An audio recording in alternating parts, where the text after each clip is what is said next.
Recording in progress.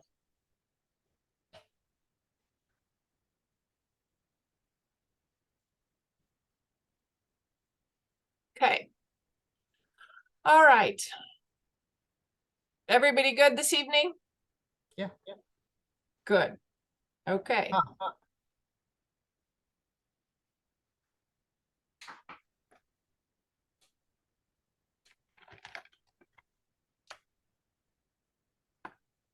think I've got everybody taken care of. Sorry, I've got some requests going on. Okay. So, welcome to tonight's mini workshop, From Frustration to Success, the power of holistic decision making for farmers and ranchers. And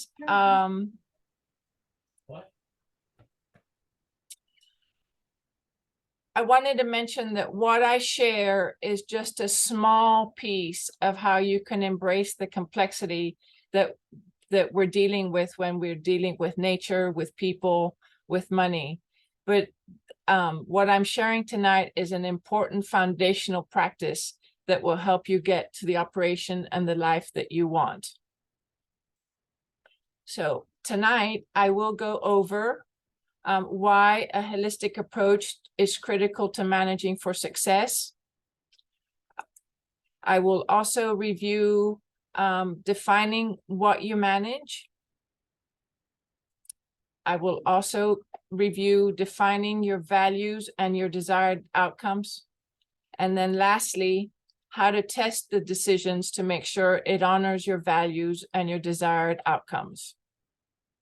And I am going to share quite a bit of information with you, but I think it's important to walk you through what I'm going to be sharing so that you understand the why behind why we take a holistic approach to decision making. And please, this is for your learning.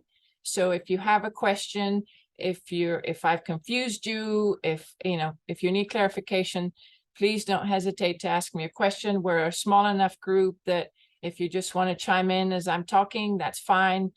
You can raise your hand either on, if you raise your hand, you need to have your video on. If not, you can go at the bottom of your screen.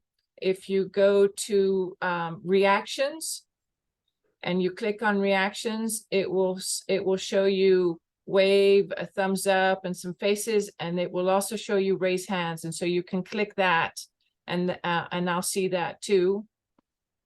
Or you can also type it in the chat if you feel like it, and I'll do my best to answer and clarify whatever concern you have. We're all good there? Yep. Okay. So before we get into the meat of things, I wanted to share a little bit of my story about my journey that led me to teaching you tonight about holistic decision making. So I moved to Texas back in 2002, and I knew right off the bat I didn't want to live in suburbia. So I purchased 5 acres with my 2 kids as a single parent. I had always wanted to be more agrarian, so much so that my master's degree was in ag economics. I thought that would get me into ag somehow. But I got caught up in the corporate career in order to support my children. So we began what I now call my homesteading phase while I still had my corporate job. And, at that time, I had no firsthand knowledge of what I needed to be doing. I used the internet to find information. I read books. I asked other farmers and ranchers. And eventually, as YouTube became more resourceful, I used YouTube. 22 years ago, YouTube was not what it is now. And Regen Ag wasn't even a thing back then. All I knew was that my goal was self-sufficiency for the homestead as much as possible. And so we started with the easiest livestock there is, chickens, layers, because who doesn't like farm-raised eggs? The kids and I built our first chicken coop, and we had our first batch of chicks delivered through the mail. That was an exciting day. We loved having the eggs, but I really didn't love the bare soil in the chicken coop because the hens made it look like the moon. They ate all the grass. And when it rained, it was a muddy mess, and the eggs were so dirty because of all of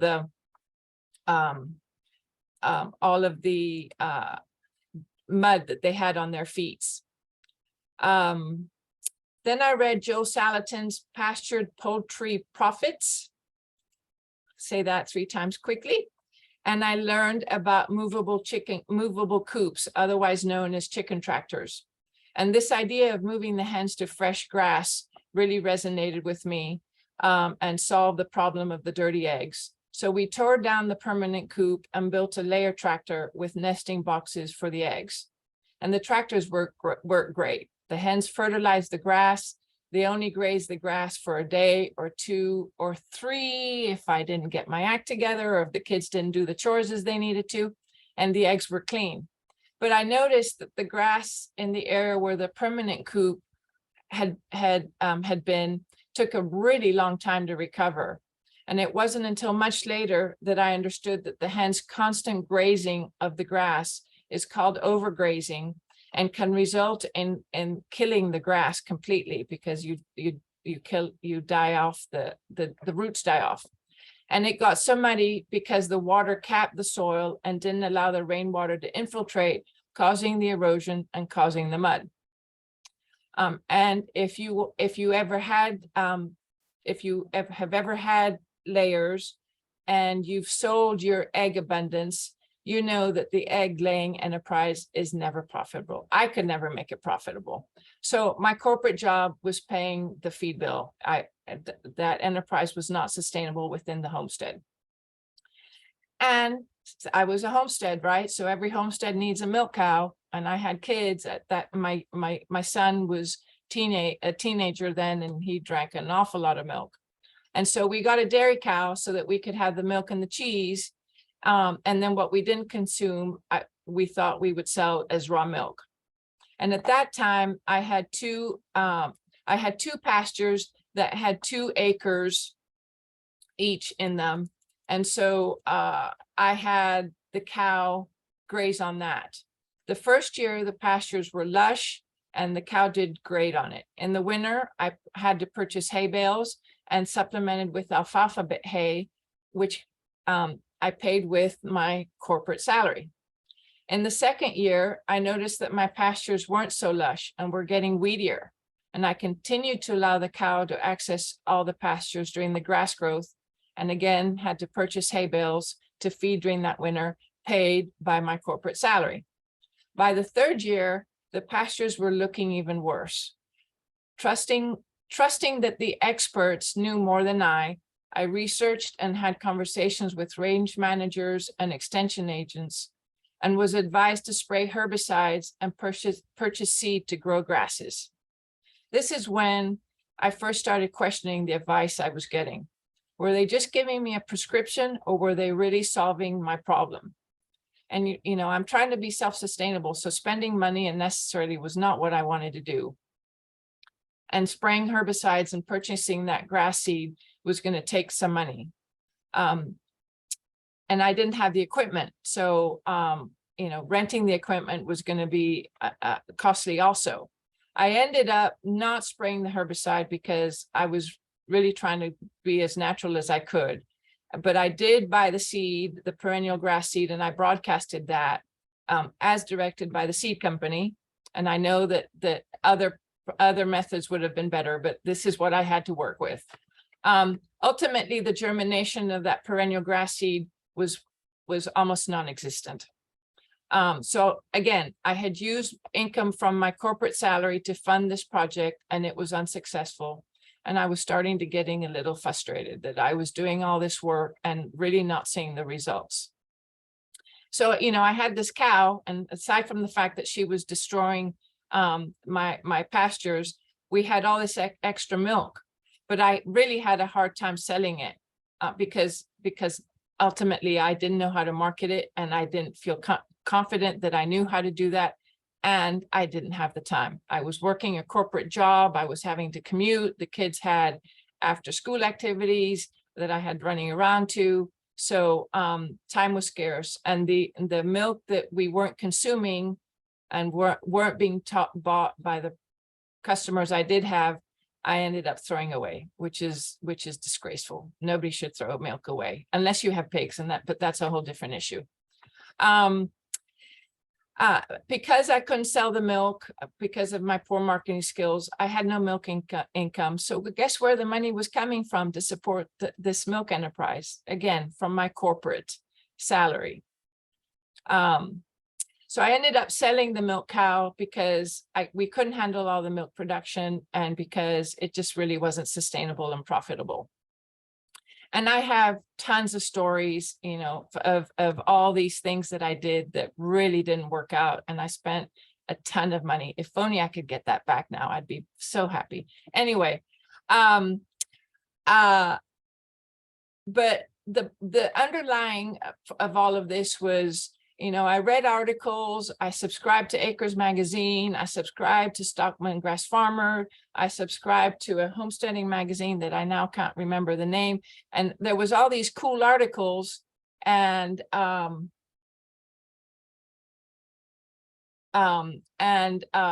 yes, Kim, watered down milk is really good fertilizer too. And I did use that, but I would have made a lot more money selling the milk. And so all of these things that I read in articles and implemented, they were, you know, people said it worked for them, but when I applied it to my place, it really didn't work as they had suggested. So these suggestions, these prescriptions really didn't work for me. And I was spending a lot of money, and I started understanding why so many people say you can't make money from farming and ranching. And you know, I was thankful I had my corporate job, but because I could have gone broke, and I didn't. But then in late 2015, I ran into a Facebook ad on about a program that HMI was offering called Beginning Farmer Rancher Course that was starting in the following weeks. And so I contacted the program director and explained my struggles and what I was doing. And she was so sweet. She goes, "Bless you, Christine. We really need to get you in here, because what you're going to learn and the knowledge and the tools that you're going to learn is going to help you so much with all your struggles." And to this day, I credit this program organizer for giving me the opportunity that changed my mindset and basically changed my life. And if you can't tell, I'm a little bit passionate about this because it really was so life-changing. The knowledge and the tools they taught me gave me the confidence to transition from an operation that was losing money, that required a corporate salary to keep it afloat, to a for-profit operation that could pay its own expenses. I learned to test the projects and actions against my values, right? What worked for these people in the articles doesn't necessarily mean it's going to work for me. I tested against the root causes. I tested these projects and actions against my desired outcomes. I learned how to read the land to determine possible management changes, right? The cattle weren't harming my pastures. It's my management of the cattle that was harming my pastures, okay? So learning how to read the land and determining what's going on and how to avoid it, I learned. I learned how to plan for profit so that I could make a profit and I could pay my expenses. And ultimately, I learned how to embrace the complexity of managing land, finances, and people. So the holistic management framework gave me the tools to make better decisions that honored my values, my environment, and my desired outcomes. And because it was so life-changing and it changed my mindset and it made me see things completely different, I wanted to help others feel the same and achieve the success that I have. And so I became a certified educator to help landowners invest in knowledge, because we don't tell you what to do, we tell you the how, and you apply. We tell you the why, and then you apply the how. And I saw the results. So I backtracked. So I became a certified educator so I could share the knowledge to help you succeed and you achieve your desired outcomes. So does this resonate with anybody? Does my story resonate? Other people have a little bit of what I shared? Definitely. Yeah, yeah, I think many of us have gone through that. I think a lot of it also is the knowledge that has changed over the 30 years I've been on the farm. Sure, I started with Elena Ingham's stuff, but also in 30 years, my body has changed and my ability to work. Yes, chicken tractors are wonderful. And no, I don't ever want to move one again. yeah, no, it is. I mean, and you know, it was a good chore for the kids. Yeah. Yeah, perfect. But yes, taking your feed bill, taking your grocery bill to the feed store Right, yeah, is not profitable. right, And that's the way I've always looked at it. yeah, agreed. All right, so that's my story. So what I'd like to do, so I get to know you guys, I'm going to launch a poll, and I'd like you to answer this poll. I'm going to give you a few minutes to do that. And then after you completed the poll, if you would put your, type in your state and your country, if you're not within the US, in the chat, just so that I know what environment you're in. I would appreciate that. So let me launch this poll.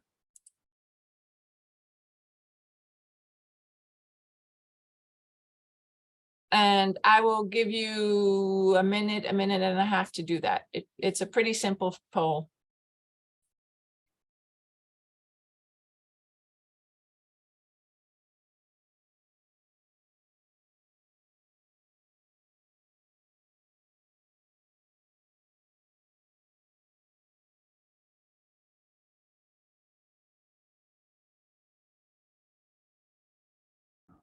Okay. Excuse me, Yes, Christine. yes. You've got, for how long have you been farming and ranching? You got 5 to 10 years and then all my life. Yeah, I'm a whichever city girl. whichever's closest. Okay, well, have to be 5 to 10 years as a city girl for 35.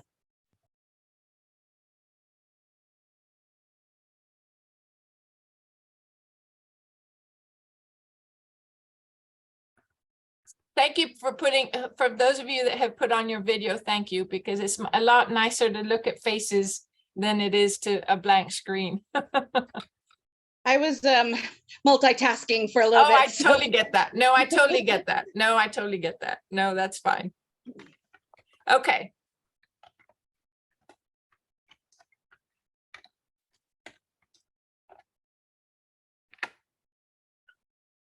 How are we doing on the polls?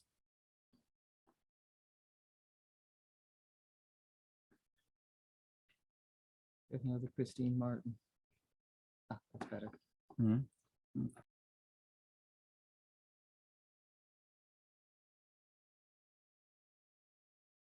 Have you guys entered answers? Because it's showing me nobody's entered answers. Yeah, I submit a poll. Okay, Yeah, me too. okay, all right. Okay, well, is everybody done? Yes, okay. I'm gonna end the poll. I'm gonna share the results. Okay. I've got 2 screens going, so, all right, so we're all in very, non-brittle environments, because we're mostly more than 50 inches a year. And most of us have been doing this a while. All right, so lack of knowledge. It seems like not being profitable and poor land health are the biggest challenges, and some of you say everything's going great. So that's fabulous. That's great. Good. Thank you for doing that.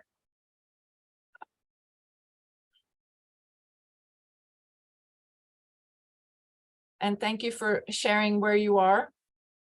So I'm not going to enter the chat, but I'm in East Texas. I'm between Houston and Dallas.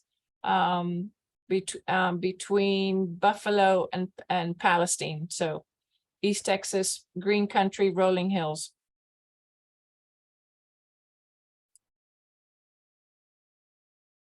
All right. So why holistic decision making? The holistic management framework has 2 principles and 6 practices. The one of the 2 principles is nature functions in wholes. Holism is a theory that different aspects of a whole are interconnected. They can exist independently, and if you analyze them or try and understand them, you can't do it without referencing other wholes. So one whole will influence the other or will be influenced by another. So we're all interconnected, okay? Sometimes tinkering with the individual parts of a whole system can have dramatic and often disastrous results. And I can give you a whole bunch of examples of how I did that on my place. An American biologist named Robert Payne was studying seashores, and he wondered what would happen if he removed one species of aquatic life, in this case, the starfish, from the environment. The species of starfish was a predator in that community, preying on some 15 or so smaller fish and organisms. After 1 year, only half or 8 of the original prey species remained. With no predator to control the populations, some of the remaining species grew quickly in number, using up available space and food. Other species were crowded out and either forced to move or died out. During that same year, in another part of the seashore where the starfishes were still present, all 15 species continued to thrive. The relationship between the predator, in this case, the starfish, and the prey species was maintained.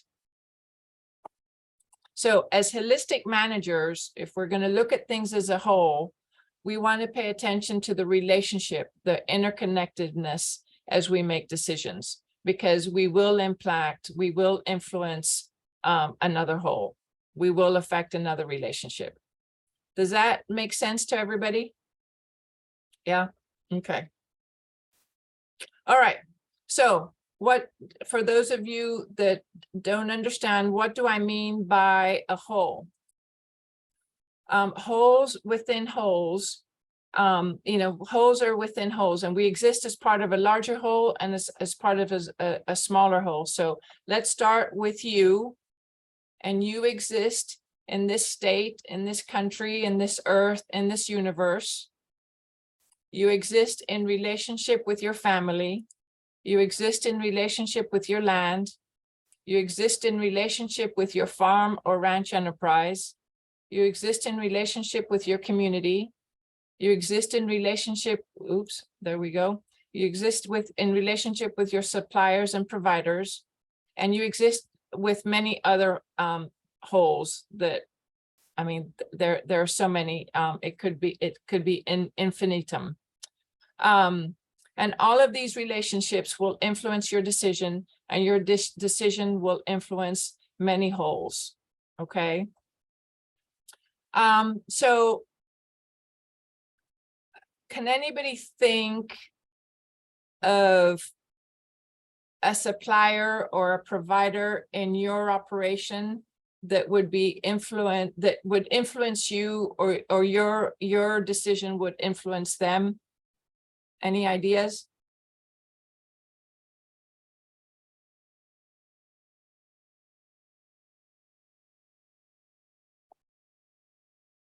So I'll share my thoughts. So I raise meat.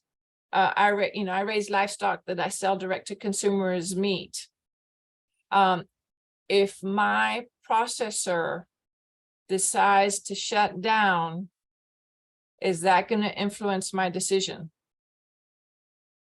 Okay, so those of us that are in the production direct to consumer, we really felt that during COVID, right?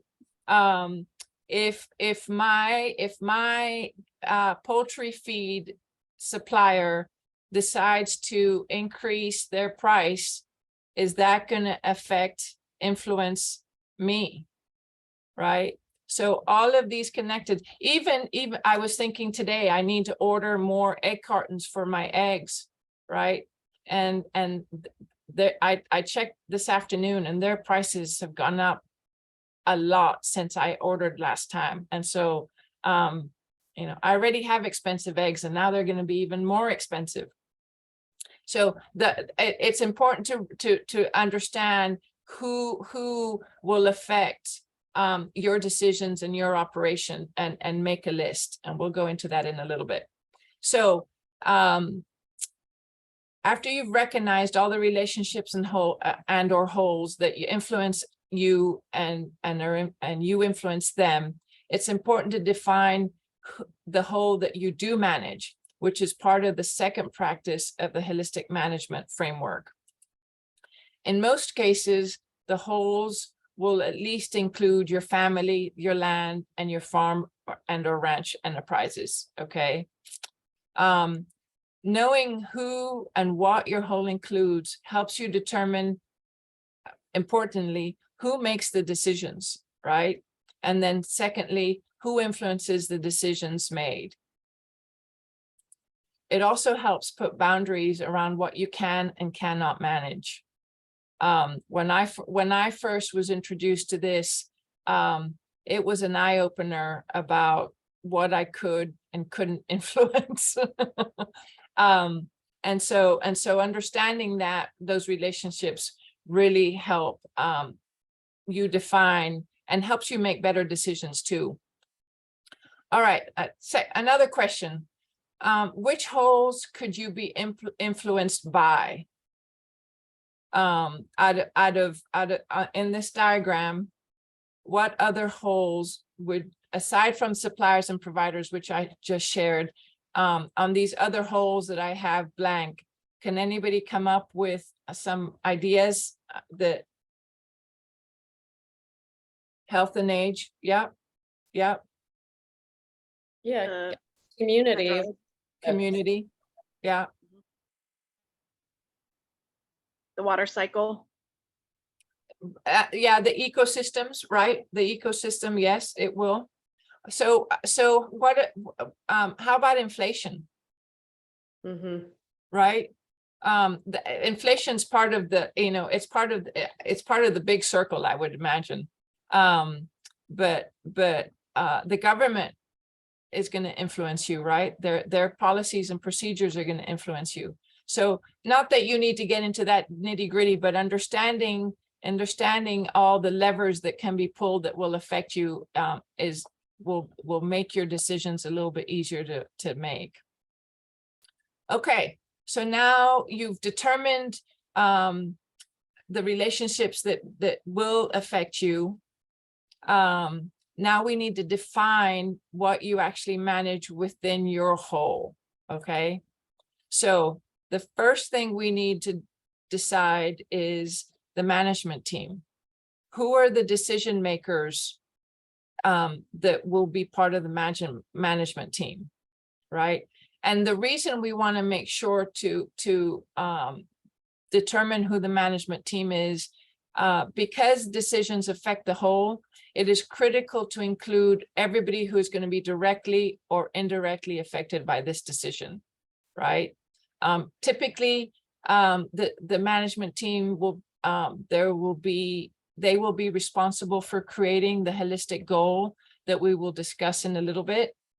And the most important reason for identifying your management team is that if you include everybody that should be there, you're going to build ownership in this holistic goal, and it will improve your management exponentially. If you're not all on the same page, it's going to be very hard to move forward. Okay. So, any thoughts on who might be on your management team? Our adult children, my husband and I, and our adult children. Yeah, that would be very important, especially if they're going to be taking over the operation, right? Respective customers. You, so customers are going to be part of your management team? If you're doing something like a cow share or contract eggs or something, yes. Because if you can prearrange your customers before you order how many birds, Right? it, Yeah, that's the way to go. Or, you know, how many people want a cow share? If you Yeah. can go that way, it works very well. yeah. So what about if you do farmer's market and you have an employee that is responsible for doing the farmer's market, should he be included in your management team? Sounds like yes. Yeah, yeah. If he's selling to the customers and he's responsible for getting the inventory to the farmer's market and pushing the products, he's going to be making some decisions, and so you need to be including him or her into the management team. What about an accountant or bookkeeper? Should they be included in your management team?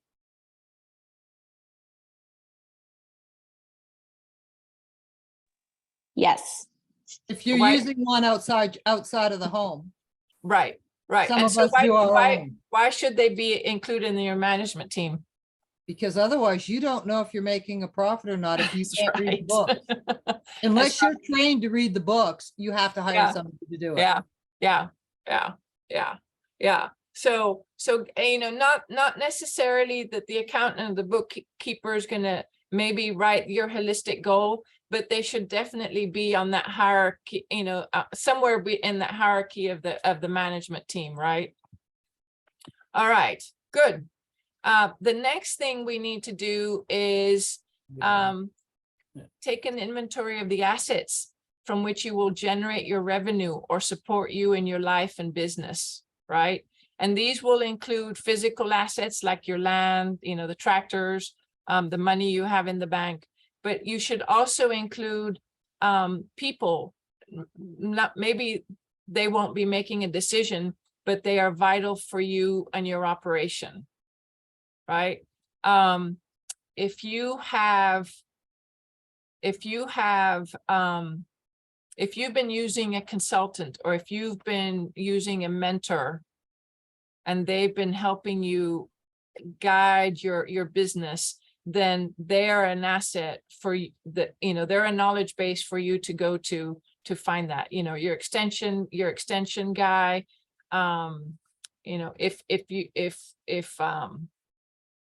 If you're using an accounting company that uses staff to help keep your books because you've got an awesome business and you have all sorts of booking being right, they're assets too, because they know the nitty-gritty of all your income and expenses. So anybody that is vital to you and to your operation should be included. Determining all the people and assets that you influence or that will be influenced by you is good to have, because it's a list that you can draw on when you need help in your management decisions. It also holds you accountable to those resources and the people. Kim, to your point earlier, if you're doing a cow share or if you're in a co-op that you're going out and sourcing, sourcing animals for other people's operations, you need to have that relationship, right? So, and if something is happening if something is influencing you and you need to then inform those people that are relying on you, that list needs to be handy, so that so that everybody can handle it appropriately. And lastly, this list is really important when you start creating your holistic goal for your operation. And so when I coach this, this is the time I always say, I insert an encouragement statement, because some of us that are a little bit OCD and really into the nitty-gritty, they start panicking, going, oh my gosh, I'm not going to get this right. I'm going to miss somebody. I'm not going to think of something. So don't worry. If you don't get it right, do your best. And if you're in doubt, be inclusive rather than exclusive. And as you use your holistic goal, as you test your decisions, you will fine tune and you will, where you've had some omissions, they will become clear. Where maybe you've added somebody that you really don't need to, that all that will be fine tuned as you use this as a guide. Does that make sense? Any questions? Okay. So let's discuss the holistic goal. From time immemorial, human goals have driven human activities, to making a spear, to building a dwelling, buying a car, getting an education, keeping animals from dying. Many of us in our day-to-day lives, we end up dealing with whatever comes our way, right? It's what surprise are we going to get today? Presented with the problem, we solve it. We focus on knowing what to do and how to do things. But a lot of times when these goals are met, it is often at the long-term expense of other factors we fail to consider. Okay. And so what we really need is a goal that caters to the immediate and the long-term needs, together with our values, together with the economies, together with the environment.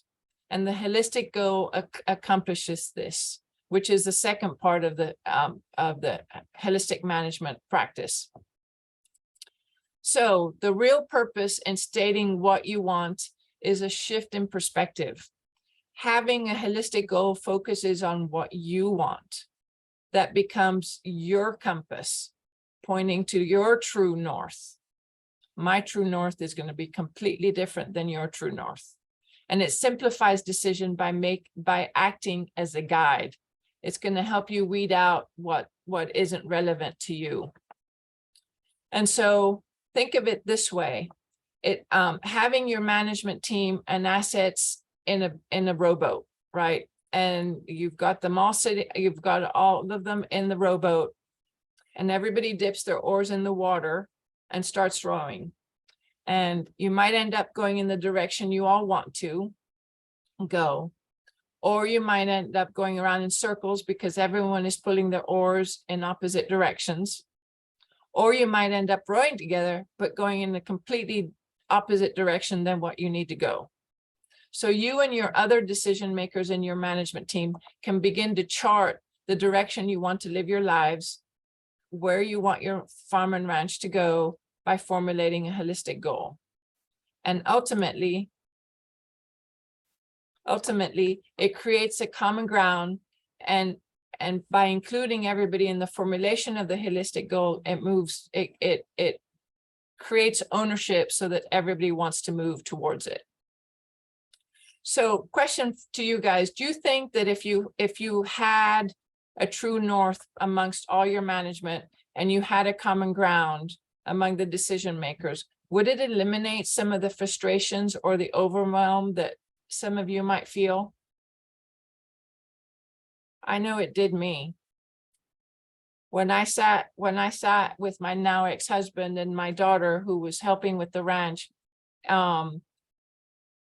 when we finally sat down to create the holistic goal together with common values, and we all decided this is what we wanted to do, there was a lot less, not fighting, arguing, and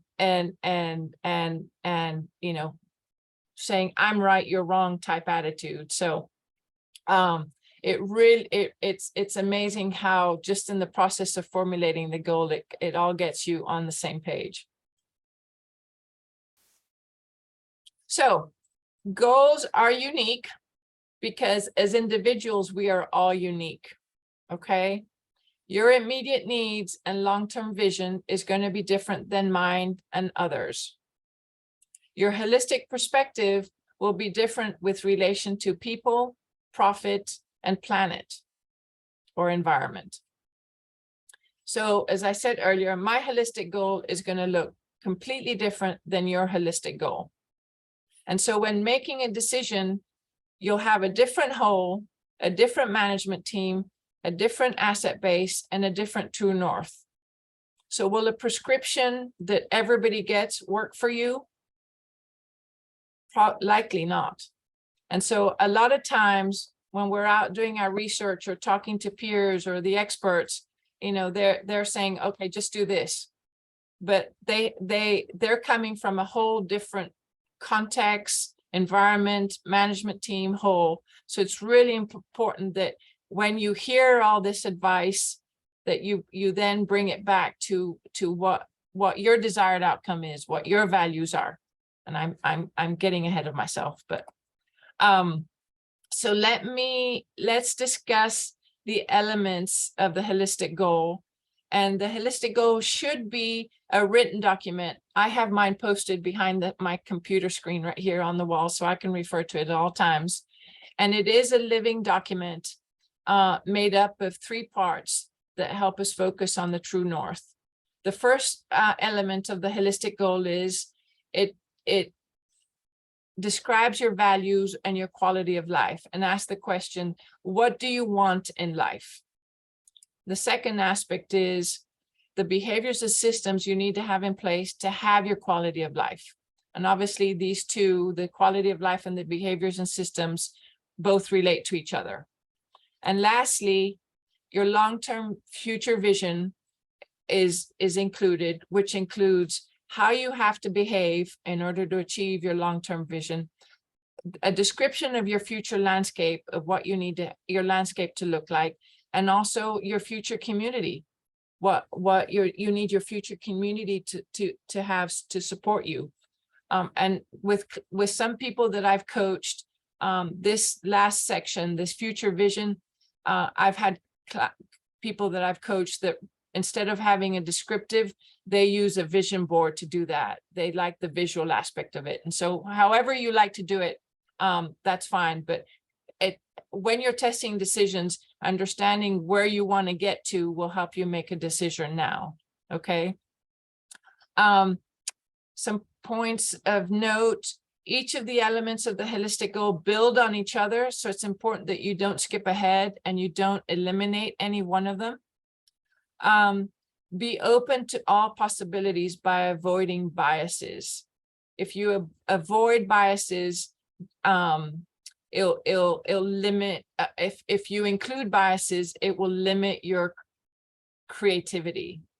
And sometimes when we're thinking of solutions, when we're thinking about decisions, you need to be creative, right? As an example, your holistic goal should not include, we're going to raise beef masters. Okay. Your holistic goal should not include, we will never have cows on the land. Okay.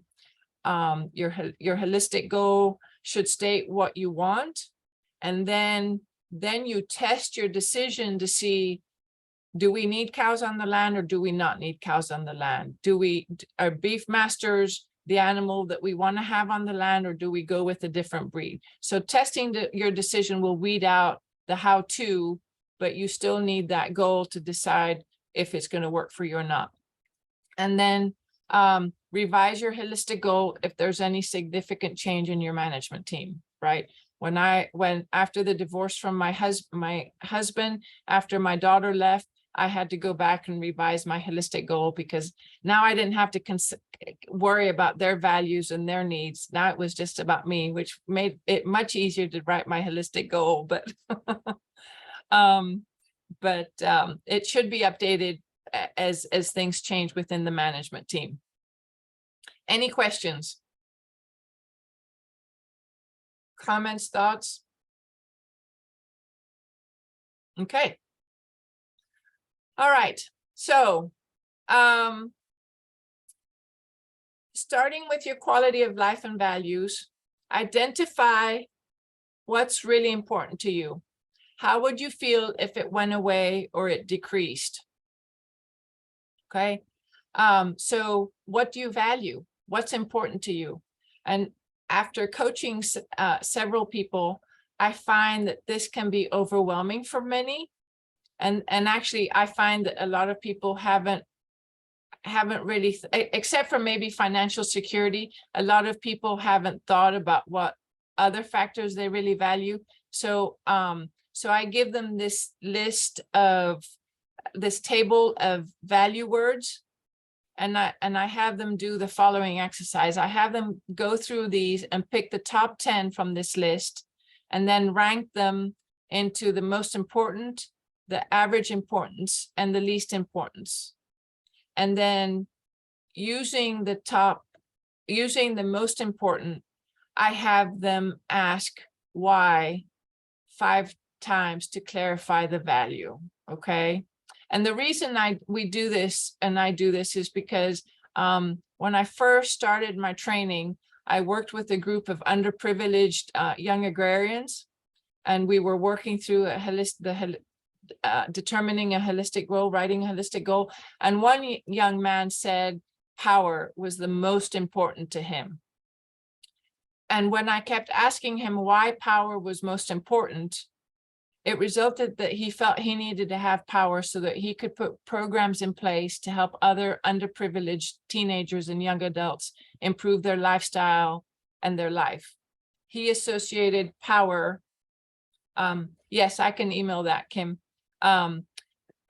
He associated that if he had the power, then he could have the influence to implement these programs to help people, when it really he wanted to serve and support underprivileged. So he was more of a servant heart. So understanding the true underlying value will really help have you formulate a holistic goal that is something that will be measurable. Look for common ground with others on the management team, right? I know when I've worked with families, I give that list of words to every single family member, and I have them do the exercise and they do the ranking, and then we bring it all together and we see what common values we have. Many times, if we can't find common ground with others in the management team, asking why to get to the underlying value will get you closer to a common ground, to a common value. And if that doesn't work, start with what you don't want, and you'll find some common ground, right? I worked with one family that they really couldn't get, they couldn't get consensus on what they valued. And when I asked them, well, what is it you don't want? And there they all said, we don't want debt. So so starting from that, we were able to determine what the family valued or not. Additionally, your quality of life statements should be written in the present tense. They express what you value now, what you're doing now, what you're about now, and what you want to ultimately be. So it's a reflection that is going to motivate you. And as I said earlier, it's a living document. It's an iterative process. It will change as life change. And I said earlier, as you test your decisions against your holistic goal, you'll probably find values that you didn't recognize as being important. And so you'll just adjust it accordingly. And I'll share an example. And I didn't recognize this until I had to make some tough decisions. I sell at the farmer's market, and I've been doing this since 2016. So I have, my customers have now become my friends, and I love interacting with them at the farmer's market. And I hold ranch tours here at the ranch, and I hold ranch to table dinners here, and I love hosting people, and I really get a lot of pleasure of it. But I also realized as my schedule got busier that I really needed to implement social boundaries, because I needed that time away. I needed say, okay, this is me time, my own time. I don't want any social interactions. So I needed that downtime to take pleasure in meeting customers and not have it be. So I needed to revert back to my introverted self and recover. All right, any questions? I must be doing a great job explaining all of this. Definitely. All right. Did somebody say something? Dennis, was that you? Oh, No, okay. that was me. I just said definitely. Oh, okay. All right. Okay, so let's go over a few examples of the quality of life statements. And I've got a table in here. We don't have to go through all of them, but the first one I borrowed from somebody that I coached with, and they valued knowledge and advocacy. Both she and her husband, they both valued that. And so they came up with the quality of life statement that said, be open to new ideas, create an environment of constant learning, be an advocate for change. That they valued that. They wanted to advocate regenerative agriculture, and she has spent the last 5 years going to every conference, every seminar, she's read every book, she's read everything, because she's trying to gain that knowledge. A lot of people value financial security. And so your quality of life statement might look like this: living within our means and generating profit to invest in the farm ranch and planning for the future. You know, if you value health, your quality of life statement might look, we want strong, healthy bodies and a fully functioning ecosystem. And so for every value you have, you're going to write a quality of life statement in the present tense, and not include any how-tos. So can you see how unique every farm and ranch is going to be, and how important decision making, so that you can match that uniqueness to what you want to do and honor your values is? This is the power of the holistic decision making, is you're bringing it back, and the Savory Institute talks about context, and Dr. Alan Williams talks about context. You're bringing it back to your context. You're bringing it back to what you value, what you desire to, what your desired outcomes are. All right. For each quality of life statement, you need to have a behavior or system in place to make it happen. Okay. So for every quality of life, what do you need to have in place, or what do you need to achieve to get that quality of life? And so many times, it's what policy do I need to implement? What process do I need to implement? What structure do I need to have in place? Additionally, you also need to ask, what is preventing me from achieving this quality of life? Is there key indicators that you need to monitor? Is there something that you're not doing, or is there something that's blocking you that you need to address? Okay. And it's important that you don't put too much detail into this, right? Or how to, right? If your value is financial stability, you don't want to say, I'm going to use QuickBooks to keep my books. Okay. You're just going to say, I'm going to have a budget and a bookkeeping system. Okay. Any questions? Okay, so let's look at some examples to show you what they're like. So let's my friends, the valued knowledge and advocacy, for their quality of life statement, they came up with the behavior and system they need to have in place is budget for finances and time to attend conferences and workshops. All right, for the ones that want financial stability, plan for farm and ranch profit and annual financial planning and budgeting. For those that valued health, their behavior and system is, we want a stress-free environment, a balanced and nutritious diet, and a regular exercise program. And these people also want a fully functioning ecosystem. So they also included manage for healthy ecosystem functions and monitor for desired outcomes. So they're stating what systems and behaviors they need to have in place to achieve their quality of life.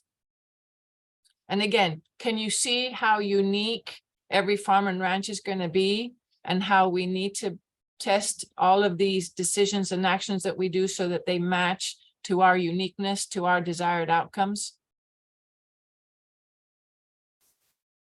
Okay, so future vision. Stephen Covey, who's the author of the 7 Habits of Highly Effective People, shared that, you know, that the way we have to behave is how would you want, what do you want said about you at your funeral? What is your legacy you want to leave? And it's important to have a description that is far out in the future. Excuse me, I've got the hiccups.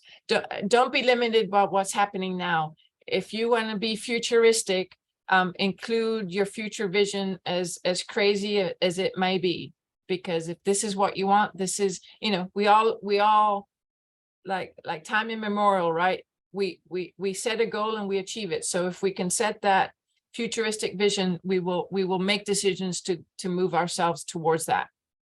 And so the future vision has 3 parts.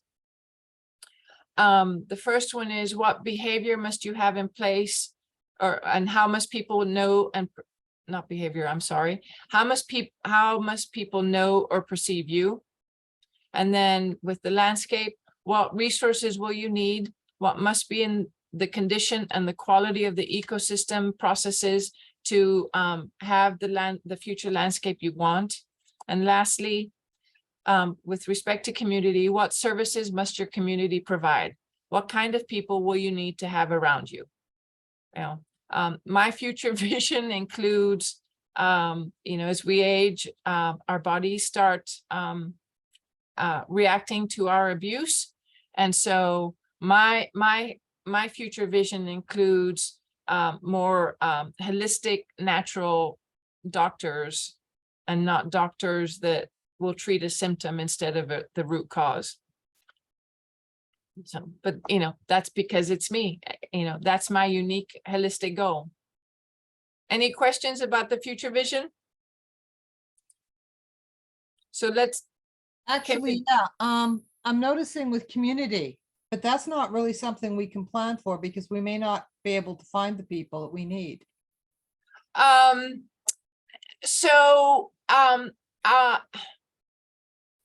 The goal here is to describe your ideal, you know, your ideal community, your ideal farm, your ideal relationships. Okay. And because you're going to be testing decisions, right? You're going to be testing decision or actions that might impact what sort of people you attract, right? If you know, I'm going to be really futuristic here. If you decide that for your ranching operation, you're gonna I'm trying to think off the top of my cuff. You find a creek, a water source on your farm that miraculously cures MS. Okay, so you're gonna create a future vision that says, I'm gonna be a haven. I'm gonna allow other people to experience the benefit of these waters, and so I'm going to be attracting people who are suffering from MS, who have family, whatever. This is off the cuff, but it's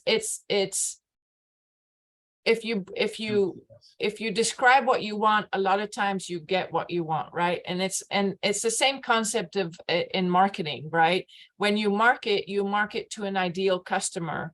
Yeah. And as you market to that ideal customer, then you attract that ideal customer. The same concept happens with when describing your future community.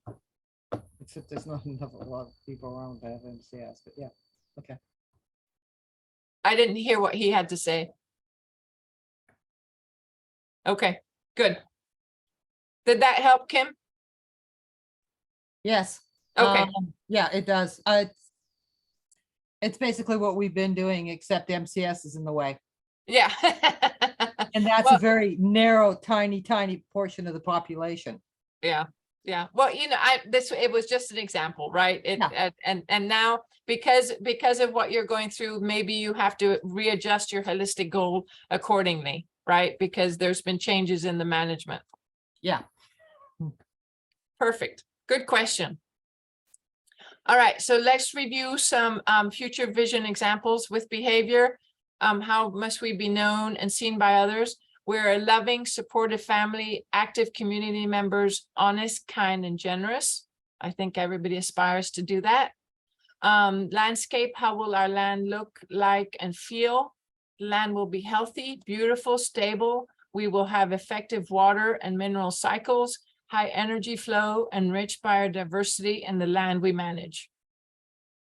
To me, that sounds like a fully functioning ecosystem. Okay. And then the community, what do we need to be available around us? We will live in a thriving, diverse community with the good public services and engaged community members. All right. And so we'll discover, I was specific in how I described the landscape. A lot of, when I find that a lot of people, when they describe the landscape, they talk about healthy landscape and a beautiful landscape, but there's so much, a landscape can still look beautiful, but not be healthy. Right. And so being very specific. And as I said, as you test decisions and as you will fine tune your holistic goal, because you're like, that really is a lot more important than I gave myself credit for. So I think I need to be a little bit more specific about that. Okay. So sometimes you just need to keep it simple. If creating a holistic goal, as I've described, feels completely overwhelming, or you're not into that touchy-feely stuff that we've just been going over, then keep it simple. I had colleagues that were within my holistic management community that they grew a market garden. They were 2 engineers and they really weren't feeling the touchy-feely stuff about the values. This was their first draft of their holistic goal. The farm pays for itself and we have more free time. And that's all they needed at that time. As the years moved on, they added to their holistic goal as other values became a priority. But at the time when they first started formulating the holistic goal, this was important. So make it so that it resonates with you and it helps you make the decisions. You can keep it simple. Okay, so why have we focused so much time on the holistic goal? Because now we're ready to start testing our decisions.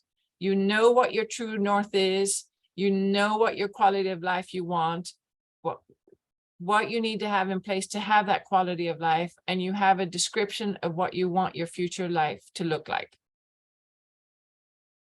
And as we stated earlier, or as I stated earlier, when I discussed defining your wholes, a manager has a holistic perspective that they need to pay attention in the relationships. The 3 most important relationships considerations for a land steward to manage are the social aspects, where you look to make sure that everyone on the farm and the community, I don't have community in there, so I apologize for that, associated with the farm and ranch are happy and satisfied.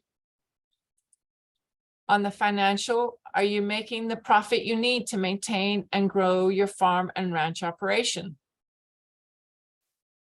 and environmental. Are the 4 fundamental ecosystem functions healthy? All right. A lot of times, those of us in the holistic management world call this the triple bottom line, the social, financial, and environment. We need to take care of those 3 above and beyond everything else. It is, for many of us, it is difficult for us to make decisions that consider all 3, the social, the financial, and the environmental all the time. Some decisions may be economically sound, but are implemented at the expense of the environment or the well-being of the people. Others may be environmentally sound, but economically unfeasible. You know, when I'm gonna share a pet peeve here, and I apologize if I upset somebody, but this prescriptive cover crops solve everything. Has anybody looked at the cost of buying a 7, 8, 9, 10 species cover crop seed mix? It's expensive. It is It's super expensive. And then you need the equipment, then you need the no-till drill and finding all that. But the risk of spending all that money in order to improve your soil health, when the risk of poor germination is high because you have poor soil health, and then you're also dependent on Mother Nature and the rain, is so high. And so people are their intentions are great, but the economics, the finances of doing this are unrealistic. And so cover crops are great, but in the right situation, and as long as you can afford to do it, and you can afford to risk that money if it doesn't work out, right? Okay, I'm done with my pet peeve. Many of our decisions have undesirable or sometimes even disastrous results because we're unable to consider and manage for all the 3 aspects. Holistic management helps people make decisions that are socially, economically, and environmentally sound, enabling managers to achieve results that honor what is important to all decision makers. So how does that resonate with everybody?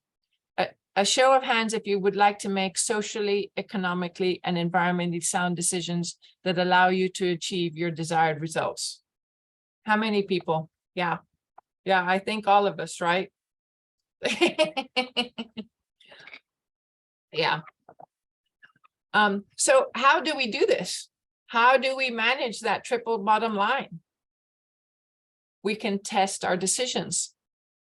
Okay. So this little funnel thing we affectionately refer to as the decision testing funnel. We start with the decision or action, and then we run it through the 7 testing questions in quick succession, and which will enable you to see the likely effect of the decision on the whole you're managing. It provides this funnel provides a filter to address the complexity. It will help you focus on what's important and reduce all the noise that isn't important. And it should only be used after you've researched, after you've looked at the cost, the cash flow, after you've looked for recommendations from peers and gathered all the information. So you go out, do all the research, do all the number crunching, and then come back and say, given what I know, let's see how we're going to decide on this decision or action. So running any decision through these testing questions helps ensure that the decision is simultaneously socially, financially, and environmentally sound. So let's review all of these questions. Does this action address the root cause of the problem? If you aren't dealing with the problem, you can move on quickly to the next question. But if you're dealing with the problem, this test forces you to define the problem and determine the root cause. And what this does, it avoids treating a symptom rather than the real problem. And by avoiding treating a symptom, it means that you're going to be your rate of return on the investment solving the rate of return on solving the root cause versus the symptom is going to be much better, much quicker, and much better for you. If you ask this testing question first and it fails the test, so if you ask, does this action address the root cause of the problem? If it fails, then that means you've got to go back and rethink the decision altogether, okay? If it's a resource problem, typically you want to look at which ecosystem is most affected. If it's a human issue, look at the structure or the leadership. And I'll be the first to admit, it can be very difficult to figure out the root cause in a biological system, okay? It takes research, it takes asking why, you know, the 5 whys that I refer to when you're determining the underlying value. The same thing needs to happen here. Why do I have bare ground? Why did letting the cattle stay on this pasture for 6 months cause me to get bare ground? Why is the soil all capped? So determining the root cause can be difficult, but it's important if you are addressing a problem. Okay. This test avoids developing a wasteful and unproductive cycle. It forces you to find the problem's root cause. Okay. Any questions with that? Okay. The next question is the weak link, which refers to the old adage, a chain is only as strong as its weakest link. Every chain has a weak link when it is stretched to a breaking point. If you spend time and energy trying to strengthen a chain, but don't address the weak link, you will have wasted resources. Once you've identified the weak link in the chain, commit resources to addressing it. The weak link test allows us to check our actions to ensure that they address the link that is weakest at any given moment. This test applies in 3 major areas: social, biological, and financial. Let's delve into them. So the social weak link asks the question, are there any concerns regarding this action? And this is the only test that is not a pass-fail. This is the test that says, are there any social red flags if we commit to this action, if we commit to this decision? Okay. Is it possible that the decision will offend or confuse people whose support you need? If you're a grass-fed, grass-finished operation and you decide that you're going to start feeding, right? Are you going to confuse your customers when you're full disclosure about your procedure? If your decision is right, yeah, thanks for sharing that root cause. I hadn't seen that. That's a great tool. Thank you. That's something that nurse managers use to run clinical care. Oh, in an really? efficient way. Oh, that's Yeah. cool. That's cool. That's great. Yeah, I have to look into that. Are you a nurse? I'm not, I do inspections in nursing facilities. So Oh, okay. Okay. So you have an association with them. I do, I guess, inspections of their care and their processes. So Yeah. I review those things a lot, but I don't usually build them, but I review them. Yeah, that's cool. Thanks for sharing. So if you have a red flag on, if you find a social weak link and a raised flag is raised, maybe you can modify what you do to mitigate these negative social impacts.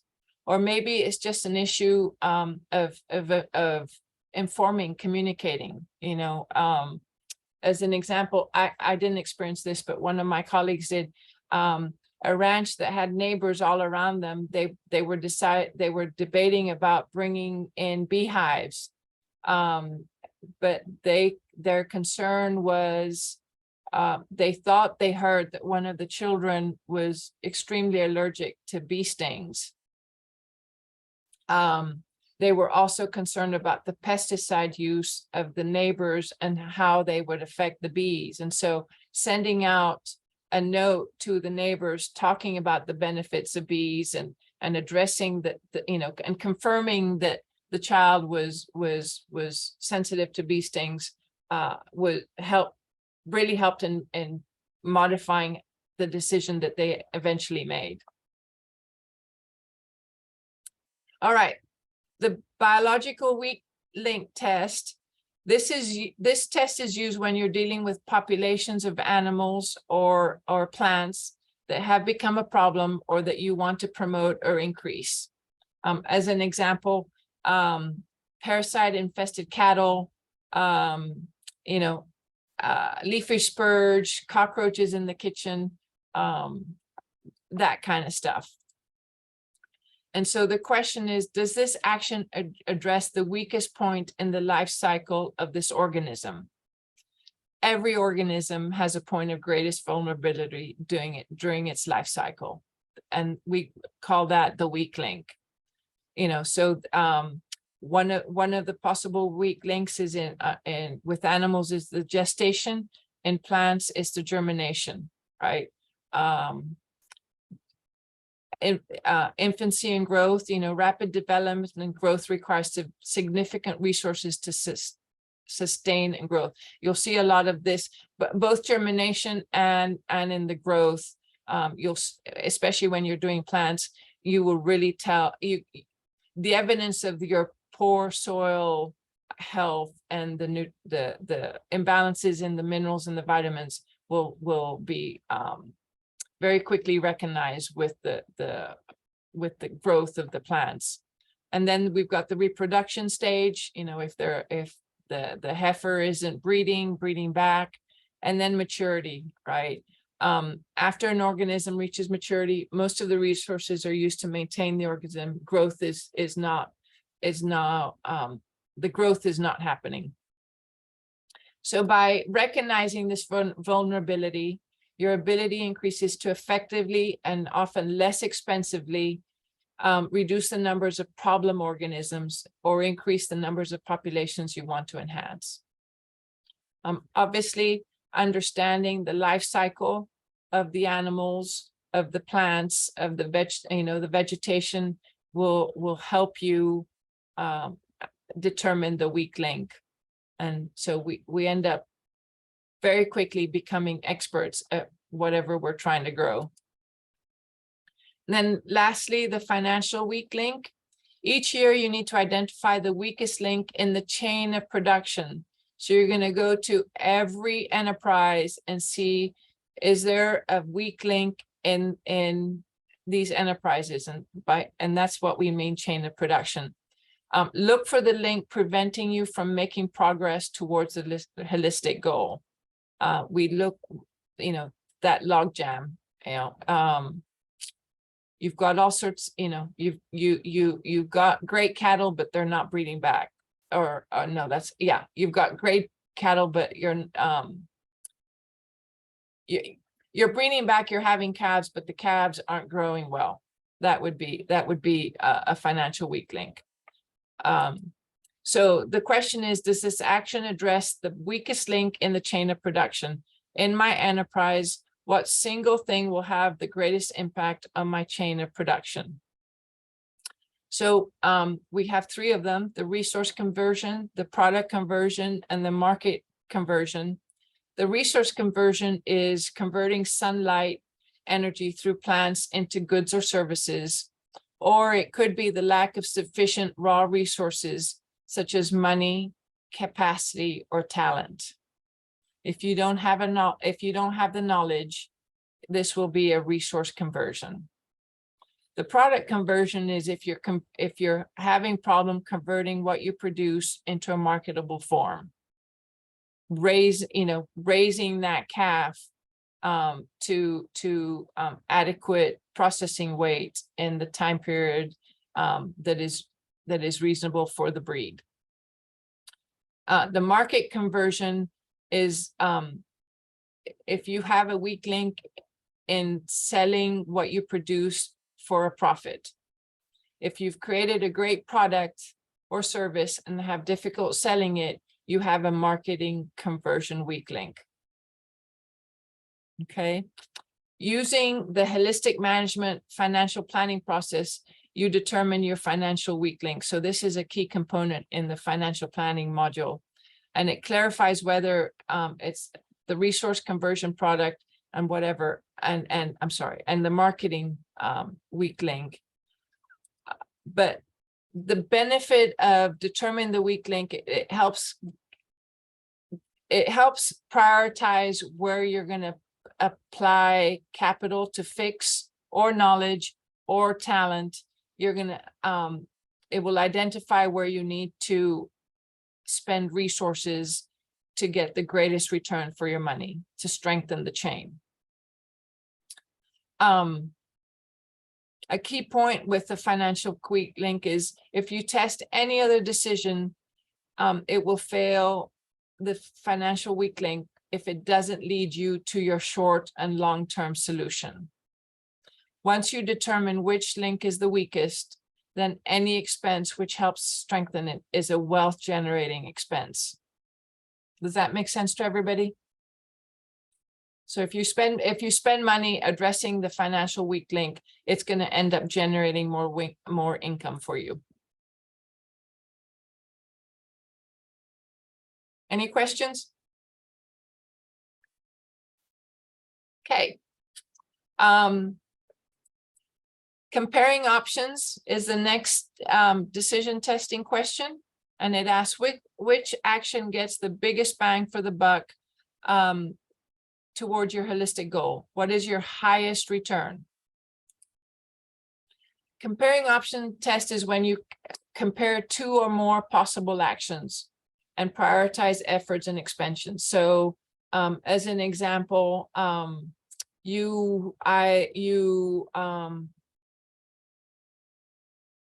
and we'll use this later. You can plan cover crops, or you can manage your animals differently so that you can promote more grasses. So those would be two options, and so you're comparing which option will give you your biggest bang for your buck. No two actions will give you exactly the same return for the same time, money, or physical energy you invest. So when resources are limited, you want to make sure you select the one that is going to give your best return. And this is the question where you go in and say, what's it going to cost me? One compared to the other. Buying seed is going to cost me this much money. Renting the equipment is going to cost me this much money. Buying more cattle is going to cost me this much money. And which is going to give me the best return? This test helps you decide on the action that provides the greatest return toward your holistic goal. Again, you're testing towards moving closer to your holistic goal.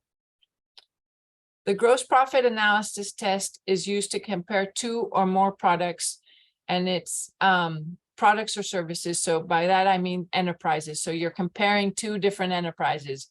I want to raise meat birds, or I want to get sheep. So two completely different enterprises. And so you use the gross profit on that. And it asks the question, which enterprise contributes most to cover my fixed costs or overhead of the business? Just to clarify, gross profit is the difference between your income for an enterprise and the cost to provide it before you deduct overhead, payroll, taxes, and interest. So it's the direct costs of that enterprise without including any of the overhead. And a lot of people do this, and I did this when I first learned. Don't confuse using gross profit analysis with comparing options. Comparing options compares two different actions. Gross profit compares two different enterprises. Okay, those are revenue sources. After you know the gross profit for each enterprise you're considering, you can evaluate which is the most profitable. And why do we want the most profitable? Because that profit is what is going to be used to pay your overhead costs. Your, the taxes, the payroll, the insurance, all of that. So ideally, we want an enterprise that is going to give us the most profit so we can pay all of the bills to keep the farm or ranch running.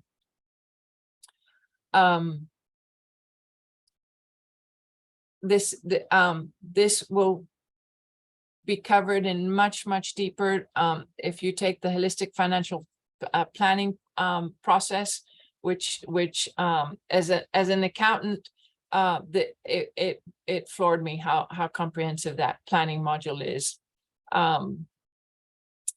What else do I want to say about here? I think that's it. So you use the gross profit analysis to see which enterprise produced the most income for the least additional cost. And you also compare the potential risk of these enterprises. Analyzing that risk is something we all fail to do with more regularity than we should. So that's a huge factor to consider. Any questions on the, yes, ma'am. I missed whether the gross profit analysis was like a subset of the third test, what's going to get you the best return, or if it was the fourth point, the fourth test. Okay, so comparing options is within and like if you have an enterprise and you're like, okay, am I gonna buy, let's say for the chicken enterprise, you've got eggs, and you say, am I gonna buy the black egg cartons and put my label on it, or am I gonna buy the plain, the plain yellow styrofoam cartons? And so you run your numbers and you're comparing options within an enterprise. Certainly, Okay. yeah. I think I get that. Or with your cattle, as an example, do I sell it as in the cattle enterprise, do I sell them live, or do I process them and sell them as meat cuts? Okay. The gross profit analysis, you'll say, do I want to add turkeys to as an enterprise, or do I want to add sheep as an enterprise? Does that make sense? It sure does, yeah. Okay. Yeah. Okay, good question. Any other questions? Dennis, you're good? Shaylin, are you good? Okay. All right, moving on. Input analysis. This test considers whether the potential investment of energy and money is sustainable. And we consider both energy and money because any action you contemplate will require one or both. Okay. I'll share with you that I struggled with this test for the longest time. It didn't make sense for me until I was preparing, until I started the training program to become a certified educator, and my mentor sat down with me and she gave me this table, and then it was like this huge aha moment. So I like to share this table. So if we use energy or if we use money, we need to look at the source. For energy, is the energy renewable, or is it or benign, or is it finite or damaging, right? Ideally, we want the source of energy to be renewable or benign, it's harmless, okay? For money, the source could be your own capital or going into debt, right?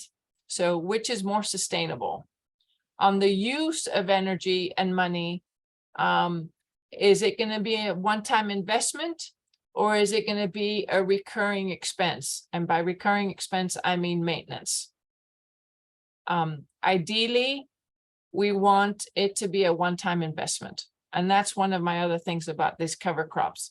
You know, these people that are resorting to it as an annual, as a maintenance expense, when there's a natural seed bed in the ground. Anyway, I won't get into my pet peeve.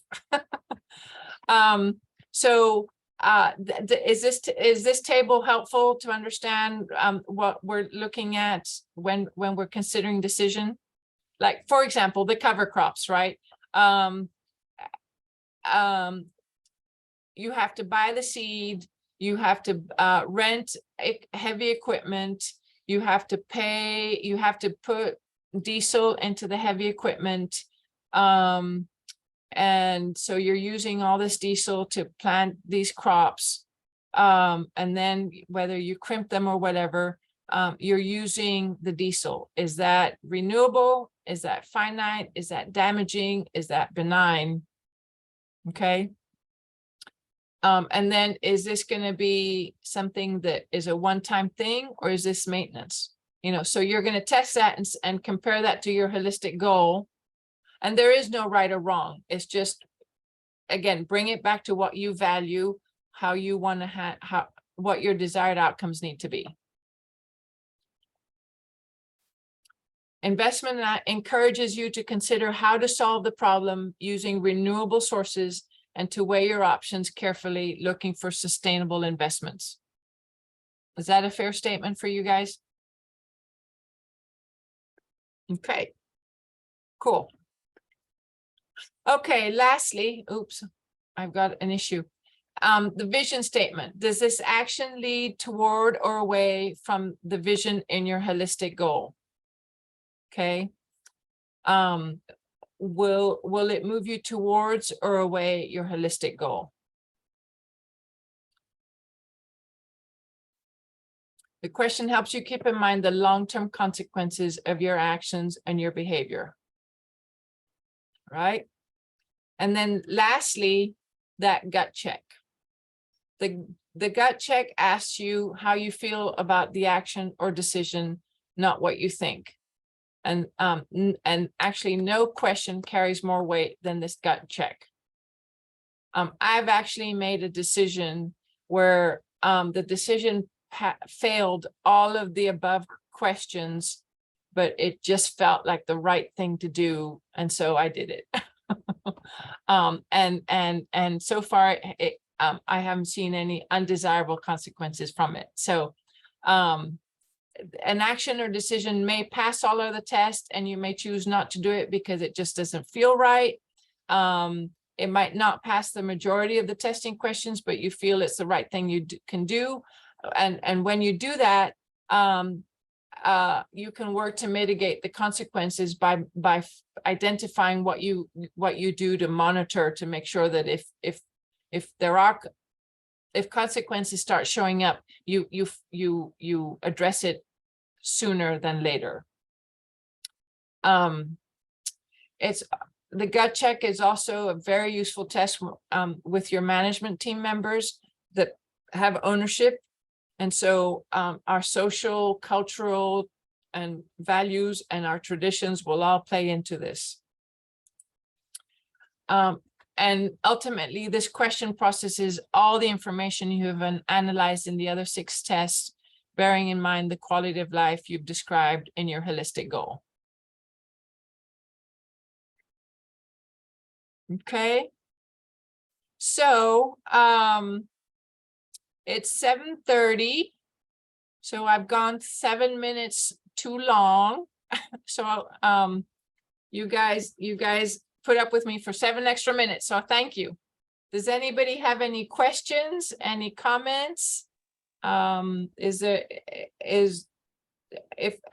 I could, I would like to go, I would like to ask each one of you what your biggest aha moment was on when I shared with you today.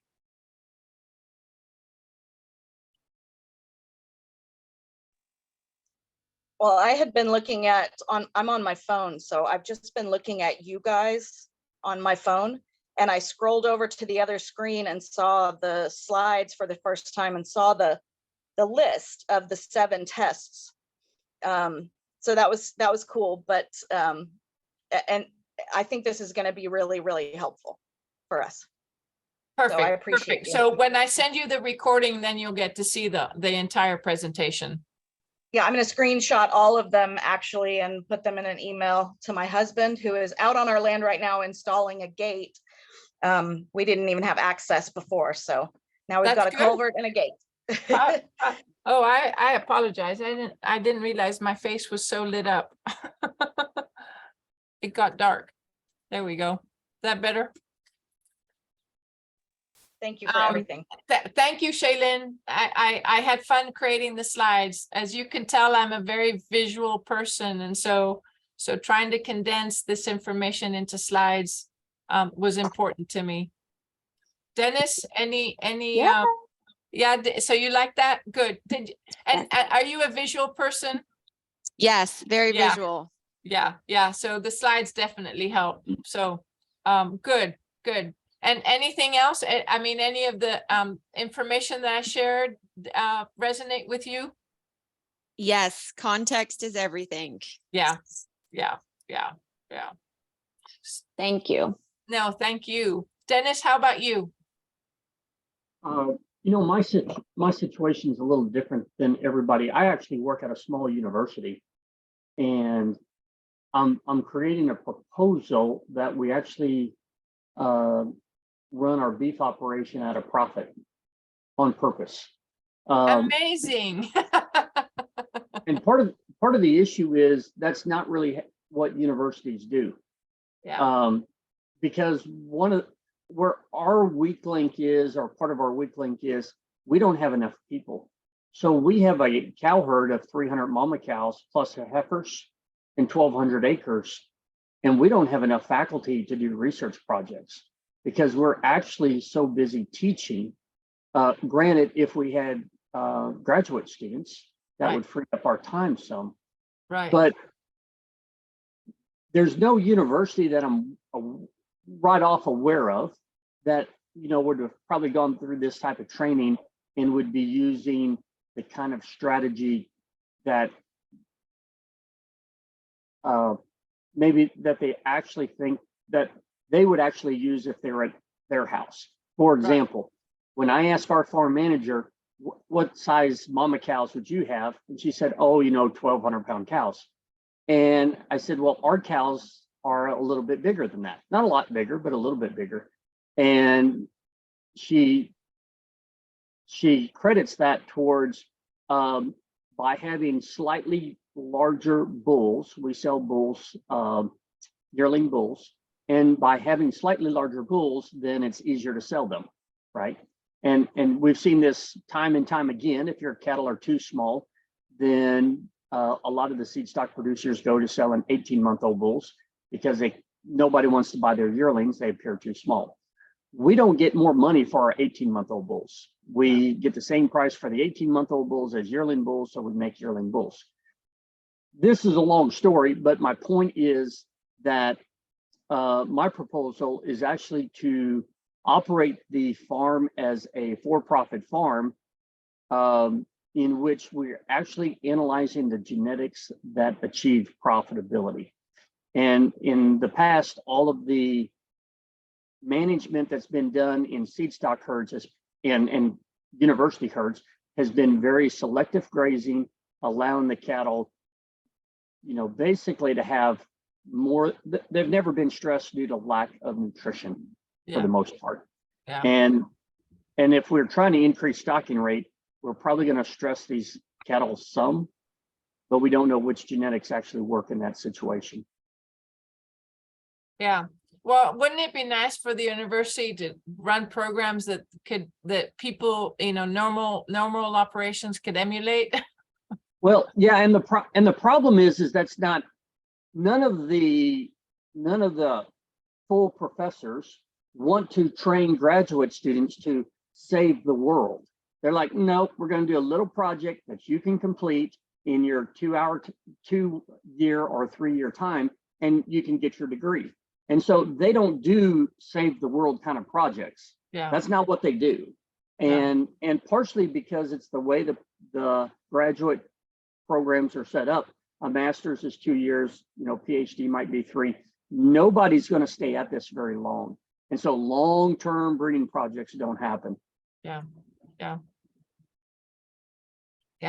Well, thanks for sharing. So, any insight that you think you could take back to try and get your project move forward? Yeah, it's our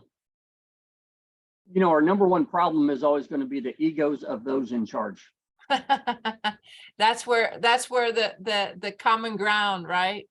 Yeah. Yeah. And so that, like the people who handle the day-to-day management really don't understand forage management at all. Soil health, regenerative grazing, they don't understand it at all. Quite honestly, they don't. And their boss doesn't understand it either. So none of them have been to any kind of training to understand that. Yeah. And until they decide they have lost enough money, they may never go to that. Yeah. Well, and I hate to say this, but it's not only universities, it's families too, right? Especially the generational, the new generation coming in, dealing with the older generation. It's the same struggle, unfortunately. Oh, I have a personal experience with that. I won't share that tonight. Been But there, now you know how to manage it better. right? How to Perfect. Well, thanks for sharing. Kim, what about you? You're on mute. I keep turning it off because there's several of us and we're in a tiny house. Oh, that's fine. So yeah, no, any noise in the house, comes up on the screen. I like your set of questions because this is something we've been trying to do, is set out our own goals. And I think that it can be helpful that way. And I also like the way of testing it. To have a formal plan rather than an idea that this is what I need to do. Now, how do we find a format for doing it? Yeah. You've provided the format for doing it.